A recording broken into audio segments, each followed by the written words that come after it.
Welcome. Here I will explain my theories of how I see that my mind controlled my behavior. So I made this theory of how I see that our behavior is controlled by our mind. And so I made this in 3 parts. This first part is theory of the mind, and the next part is the theory of the experience, which is how I see that how our mind forms our experiences. Then the last one is theory of the reality, meaning that how I see that our experiences forms our reality. So my theories are a combination of my own studies of my own mind and some scientific theories that I have been across with. So there is no scientific proof of any of this, but just a short explanation of that is that there is a lot of different sciences that are studying human mind and how we behave. And there is tons of different theories of that, so there is no ultimate truth. So this is just one view, and this is I call this theory kind of a base theory. This 3 parts theory is a base theory of how which I will use when I will make a theory of everything. How I'm trying to make a theory how I see that how our mind is affecting in our systems, world systems, for example, economical system, nation relations, policy, everything. So I'm trying to do that, and so we will see how it happens. And this is I will kind of change this theory when I get more knowledge. So this is just one first base theory. Okay, so let's begin. First of all, I will explain the theory of the mind. So here is a drawing of a usual drawing of an iceberg theory, meaning that there is like an iceberg. Below the sea level is the unconscious mind, and above the sea level is the conscious mind. And unconscious mind means, I will give you an example so it's easier for you to understand. In my view, it means that, for example, it means that how well you recognize your emotions, thoughts, or physical sensations. For example, if you look at the last video of my past, and did you recognize your emotions? What kind of emotions arise when you hear about my difficulties in my past?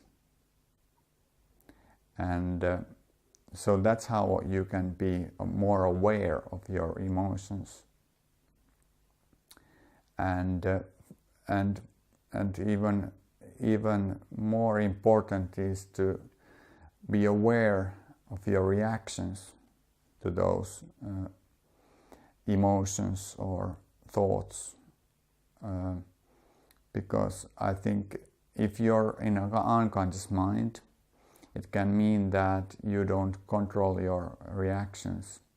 For example, if I say something offensive to you, you will, if you're unconscious, you don't recognize your emotions, what kind of emotions is arising. If it's anger, you don't recognize the anger, you just react to the anger, and you can so you can't control your reactions. But in a conscious state, you can you can be aware of your emotions, and you can kind of choose how to react. So you can just notice the anger and let it go.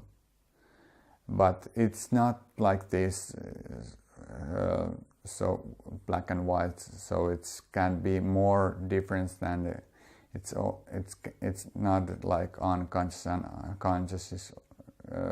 It's not so easily